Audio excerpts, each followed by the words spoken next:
This is our salad today.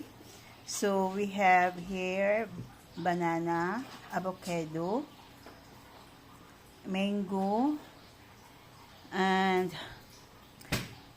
okay, that is only 3 kinds of fruits: banana, mango, and avocado.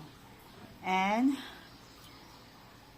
ginamix ko nilagyan ko siya ng mayonnaise at saka milk powder. So ito mga friends. So I want to try this one. So this is banana and avocado.